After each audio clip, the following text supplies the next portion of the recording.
The first shot sounds like a champagne cork. That's what you'll tell the investigators later. Pop. Then pop. Then a third one. And by then, you already knew it wasn't champagne. By then, your body was moving before your brain had caught up, before the screaming started, before 2,600 people in black tie dropped to the floor of the most important press dinner in the country. By then, it was already happening. Go back 11 minutes, because that's where this story actually starts. Not with the shot, but with the man you almost stopped before he fired it. The Washington Hilton, a ballroom, the president at the head table, the first lady beside him, the vice president 2 seats down. One room, one exit protocol, zero margin for error. You are 6 feet from the most protected person on the planet, and the gap between almost and too late is exactly 40 feet of carpeted corridor. Chapter 1. The Advance. Part 1. 72 hours before the dinner. The briefing room smells like bad coffee and worse anxiety. You've been on the Presidential Protection Detail for 4 years. You've covered 31 foreign visits, 14 domestic trips, and 1 assassination attempt in a field in Pennsylvania that still shows up in your dreams some nights. You don't talk about Butler. Nobody does. But everybody thinks about it. Tonight's briefing covers the Washington Hilton, room by room, camera by camera, the magnetometer screening area at the main entrance, the service corridors, the stairwells that lead from the lobby down to the grand ballroom. Your supervisor pulls up the venue diagram on the screen. "This is not a secure building," he says flatly. "We know that. The president knows that. We're making it work." The room doesn't respond. You've all made things work before. You studied the choke points, the lobby entrance, the escalators, the 40-foot corridor between the magnetometer and the ballroom doors. 40 feet. You measure everything in feet now. It's an occupational habit. Questions? Your supervisor asks. Nobody speaks. The job is the job. You file the diagram and go find your post. Chapter 2. The Advance. Part 2. 48 hours before the dinner. What you don't know. While you're running drills in a parking structure across town, a man named Cole Thomas Allen is sitting in a train seat somewhere between Chicago and Washington, D.C. The overhead light flickers every time the track curves. He has a window seat. Outside it's dark. The kind of dark you only get in the middle of the country. No streetlights, no skyline, just black fields passing at 70 miles an hour. His phone is face down on the tray table. He ordered coffee 3 hours ago and didn't finish it. He is 31 years old. He is a teacher. He is an engineer. He has a master's degree, a quiet apartment in Torrance, California, and a list of grievances that he has been organizing in his head for months. He did not buy a plane ticket. He did not book the kind of travel that flags anything. He took the train from Los Angeles to Chicago, now Chicago to Washington, D.C. He has a hotel near the Hilton already booked. He paid cash where he could. He studied the building layout online weeks ago, the same publicly available information anyone can find in 10 minutes. He has a note written to his brother. He is not ready to send it yet. He watches the dark fields go past. He goes to sleep. You do not know any of this. You cannot. That is the permanent condition of your job. The threat moves in the open while you guard a fixed point. And the gap between those two realities is where the worst things happen. 2 years ago, a kid from Pennsylvania drove to a campaign rally with an AR-15 and a ladder. He searched how far was Oswald from Kennedy on his phone 6 days before he fired. Nobody flagged it. Nobody connected the dots until 12 seconds after 8 shots. You think about that every time you take a new assignment. You think about it tonight. Chapter 3. The Principal. 2 hours before the dinner, you see the president arrive. He moves the way he always moves, head up, shoulders back, that particular physics-defying confidence that has nothing to do with the 2 agents flanking him, and everything to do with who he is. He shakes hands with the Correspondents Association president. He stops to say something to a reporter. He laughs. Your job is not to watch him. Your job is to watch everyone watching him. 2,600 people, most of them journalists, most of them holding phones, most of them annoyed at something, angry at someone, passionate about an idea. In this room tonight, there are people who have spent their entire careers criticizing the man you are here to protect. That is not your concern. Disagreement is not a threat profile. You are looking for something else entirely. The walk, the stillness, The eyes that don't move the way eyes should in a room like this. You scan, you work. There is a man near the lobby escalator who has been standing in the same spot for 14 minutes. Not eating, not drinking, not filming, not talking to anyone. Just standing. Your sector partner is watching the ballroom entrance. You key your radio. Sector 3, I have a possible. Male, dark jacket, lobby level, north escalator. 14-minute stationary, no food, no phone, no contact. A pause, 3 seconds. Copy, keep eyes on, don't engage yet. Don't engage yet. You've heard those words before. At Butler, local snipers spotted Thomas Crooks on a roof 20 minutes before he fired and were told to keep watching. Keep communicating, not to act. The Secret Service wasn't in the unified command post. Nobody gave the order that needed to be given. You watch the man. He shifts his weight from his left foot to his right. He looks toward the ballroom doors, then back toward the lobby entrance. You make the call. Sector 3, I'm moving to make contact. Cover the corridor. You start walking toward him. You are 40 feet away when your earpiece crackles. Sector 2, hold your position. We've got movement at the magnetometer. You stop. The man near the escalator turns and walks toward the exit, blending into a group of latecomers in tuxedos. Gone. You lost him. You pivot back toward the corridor. At 8:05 p.m., the president takes his seat at the head table. At 8:22 p.m., the burrata salads arrive. At 8:29 p.m., you hear the shot. Chapter 4. The Train. What was happening while you were standing post Cole Allen sent the note at 8:18 p.m., 11 minutes before the shot. His brother was in Connecticut. He read it and did not immediately understand what it meant. By the time he called the police, it was too late. The New London Police Department wouldn't be contacted until after 10 p.m., more than 2 hours after the shooting. The note said, I don't expect forgiveness. It said he had expected more security at the venue.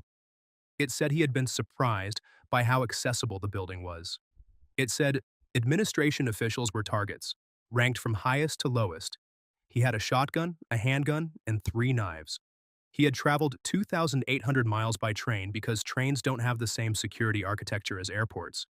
He had booked a hotel nearby because he needed to be close without being suspicious. He had planned this. And while he walked through the lobby of the Washington Hilton at 8:27 p.m., you were on the other side of those ballroom doors watching a man in a tuxedo eat a salad. You will think about that for a long time. Chapter 5. The Shot. You don't hear an explosion. You hear a pop. Then another, then a third. The first thing your body does before your brain engages is orient toward the sound. Magnetometer screening area. Lobby level, 40 feet away.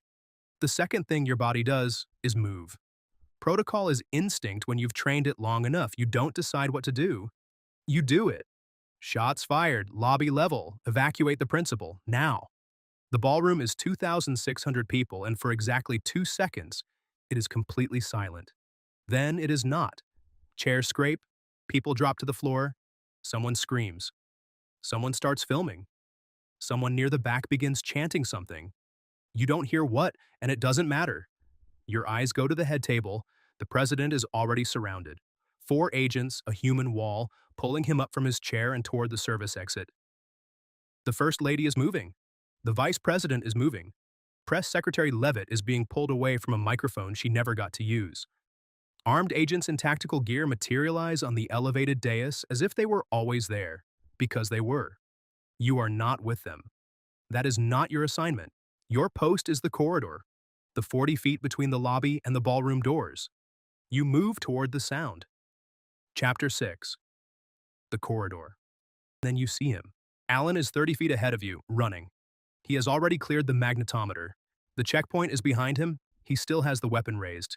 You don't think about Butler right now. You don't think about 8 shots from a rooftop or a kid with a ladder and a rangefinder, or a wound that missed the skull by the width of a pencil eraser. You don't think about the congressional report that said there was no unified command post, no confirmed perimeter assignment, no shared radio frequency between agencies. You think about 30 feet, then 20, then 10. You're at 15 feet when he fires. The impact hits you in the chest like a car door slamming into you at full speed. The force takes your legs out. You go down on one knee on the carpet. You don't feel pain. Not yet. What you feel is pressure and the sudden, loud absence of everything that was happening a second ago. Your vest held. You know this because you are still thinking.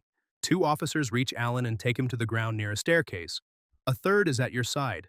You wave him off. You're on one knee and you are breathing, and the corridor smells like gunpowder and carpet cleaner. It is 8:40 p.m. Behind the ballroom doors, 2,600 people are on the floor of the most prestigious press dinner in the country. And some of them are filming, and some of them are praying.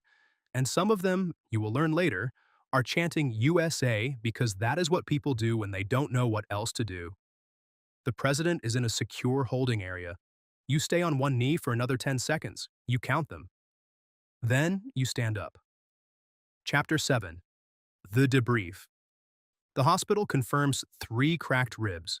The vest did its job, the bullet didn't penetrate, but the force of a shotgun round at 15 feet doesn't ask permission. You'll be out for 8 weeks, minimum. The first debrief happens in a conference room at the hotel. The second happens at a facility you won't name. The third happens 3 days later in a building on a street that doesn't exist on any map you've seen. The investigators ask the same questions in different orders, hoping the answers will change. They don't change. The president gave a press conference at the White House the same night, just after 9 p.m. He said the venue wasn't particularly secure. He said he really wanted to finish his speech. He posted on Truth Social, "Quite an evening in D.C. Secret Service and law enforcement did a fantastic job." You read it on your phone from a hospital bed in Washington, D.C., with 3 cracked ribs and a bruise the size of a dinner plate across your sternum. By morning, the House Oversight Committee had requested a full briefing from the Secret Service. The same committee that tore apart the Butler response, the failed perimeter assignment, the unmonitored rooftop, the missing radio coordination, the lack of any federal presence in the security briefing, was now looking at this. They were looking at the same things. The building layout that anyone could find online. The 40-foot corridor that wasn't sealed. The checkpoint that a man with a shotgun was able to approach at a run. You read the reports from a hospital room. You think about the note. 11 minutes. His brother in Connecticut. The police call that came 2 hours too late. You think about July 13th, 2024. Thomas Crook searching. How far was Oswald from Kennedy on his phone? Visiting the rally site a week early. Buying 50 rounds of ammunition in a ladder the morning of. Telling his co-workers he had something important to do. You think about the man near the escalator. The 14 minutes he stood still. The radio call that pulled you back before you could reach him. The signals were there. They always are. The question that keeps you awake, and there are a lot of things keeping you awake tonight, is not whether you could have seen them. The question is why the system keeps being surprised, and why it keeps being your chest that answers for it. Chapter 8. The Mission. There is a job that most people don't think about until something goes wrong. They see the footage afterward. The agents surrounding the principal, the fists pumping in the air, the blood on the face, the sprint to the motorcade, and they understand the job in the way you understand a lightning strike. Fast, total, over, before you can process it. What they don't see is the weeks before. The venue diagrams and the radio checks and the sightline calculations. The 14 minutes you watched a man stand too still near an escalator. The 40 feet you measured in your head the moment you heard the first pop. The job is not the moment of crisis. The job is everything that makes the moment survivable. 2 attempts in less than 2 years. A bullet that grazed an ear by a centimeter. You on one knee in a corridor with 3 cracked ribs because you were the closest agent to the shot, and that is exactly where you were supposed to be. A man in custody who traveled 2,800 miles by train because he knew what airports looked like, but apparently didn't know what a Secret Service agent at full sprint looks like. No modern president has faced this many threats. That's what the reporting says. You read it and think, I know. You've been standing between that record and the next one since the day you took this job. Tomorrow morning there will be a briefing, another venue, another diagram, another crowd of hundreds or thousands with phones out and faces you've never seen before. You will study the choke points. You will watch the man who stands too still. You will measure the corridor in your head before the doors open. And you will stand post. Because this is the job. And the job doesn't stop. You learned that in the corridor. You learned it in Butler. You learned it every time a briefing room went quiet. And nobody asked questions because the job is the job and you already knew the answer. The gap between almost and too late is always exactly 40 feet. Your job is to make sure you're already standing in it. If this video hit different, like it, share it, and subscribe to POV Intel. New video every week. There are 1,000 more worlds like this one. You haven't been inside any of them yet.